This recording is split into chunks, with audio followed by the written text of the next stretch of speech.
Joey, and good evening, everybody. This is the work session for the Board of Mayor and Aldermen for Tuesday, July the 14th. We're going to call the roll. Alderman Barnhill. Present. Alderman Blanton. Apparently he's going to be absent tonight. Alderman Caesar. Present.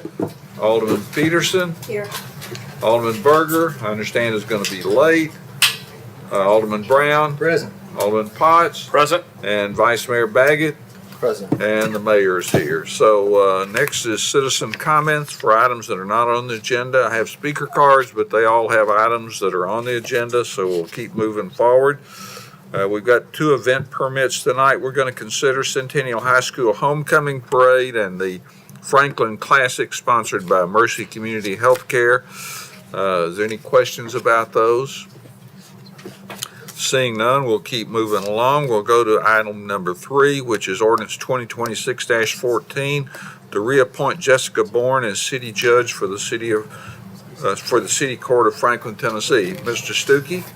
We have Jessica here as well. Judge Bourne is, it's hard to believe, it's been 4 years. It has So been 4 years. it's a 4-year term. It's time to look at that again. She's done an outstanding job as our city court judge, and it is staff's recommendation that she be reappointed for another 4-year term. Jessica works with her very, very closely, so I'll give her a chance to chime in as well. Sure. Thank you, Eric, and good evening, Alderman. So I am here tonight in my capacity as City Court Clerk to recommend approval of this ordinance to reappoint Judge Bourne for another 4-year term. Her term is set to expire on September 1st, and staff has thoroughly enjoyed working with her these last 4 years.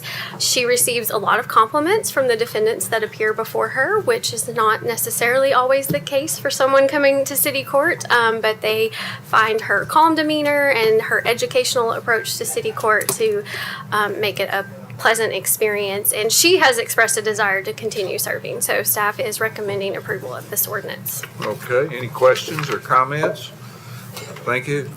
Next, we'll go to item number 4, which is ordinance 2026-19, an ordinance amending certain sections of the Franklin Municipal Code relative to e-bikes and play vehicles. I do have 2 speakers, but I'll turn it over to Mr. Stuckey, and then I'll recognize the speakers after that. And Shauna will carry the bulk of this presentation, but we'd spoken with you a couple meetings back and gotten some initial guidance and worked with a group of citizens to get some feedback to help kind of work through some of the different topics. And what we have before you tonight is a working set of recommendations from that dialogue, and we'd love your feedback on where to go next with this, and Shauna will walk you through it. Okay, so yeah, we had a great conversation.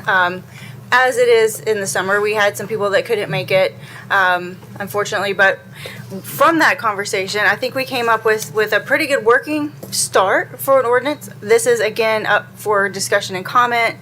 Go on to the next slide.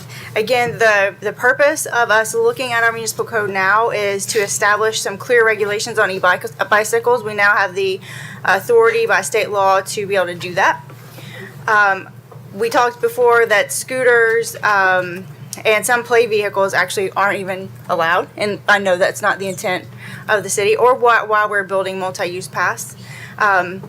And then, obviously, as we're thinking through this, trying to make sure that we have public safety as we've thought through where they can be, who's riding them, and what they're riding. Okay. So again, these are the 3 classifications of e-bikes. This is the description of how fast they can go. And these are the locations that we propose them to be. So Class 1 and Class 2 can be on streets, roadways, and signed multi-use paths. And then Class 3 would only be allowed on streets and roadways, but never sidewalks, but also not on multi-use paths if we didn't actually, I don't think we actually said that, but we'll make sure that that's clear. And then, of course, age 16 and under, you have to wear a helmet for all classes, and then helmets are always required for Class 3. E-scooters and motorcycles, we kind of talked a little bit about defining those as well. So e-scooters would also be allowed on streets, roadways, signed multi-use paths, prohibited on sidewalks, but that's something I want you guys to think about if you want e-scooters on sidewalks. I think when we talked internally, we thought that there was a safety aspect to how fast they can go. because people who might be on a sidewalk might be walking leisurely or having a stroller, and motorized vehicles could be dangerous on a sidewalk. Not a multi-use path, just a sidewalk. And then e-scooters would be equipped with reflectors, which they already have when they are purchased, so it's just keeping them on there.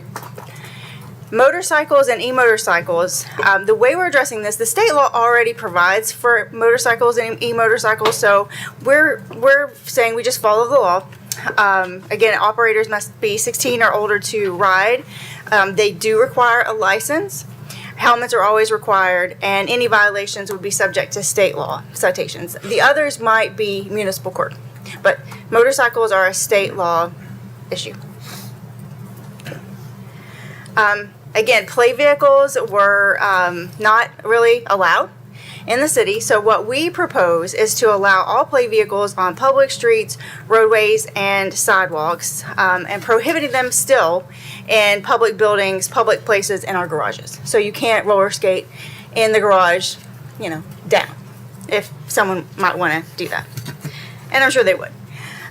This is very specific to non-motorized play vehicles. So if you have, the one thing that we didn't talk about, and it was brought to my attention by one of the police officers, are Segways. And I think a Segway is probably more akin to a scooter, so we might want to put that in with the scooter regulations. And we hadn't talked about that. It wasn't really, I didn't really think about Segways, but we probably should do that. It is motorized. So It is treat motorized. it like the other motorized. Yep. Okay. And so safety requirements that are in the code, again, follow all state rules, regulations, city traffic ordinances, the helmet issue, proper seating. So a lot of this is already in state law, but you can only have riders that are allowed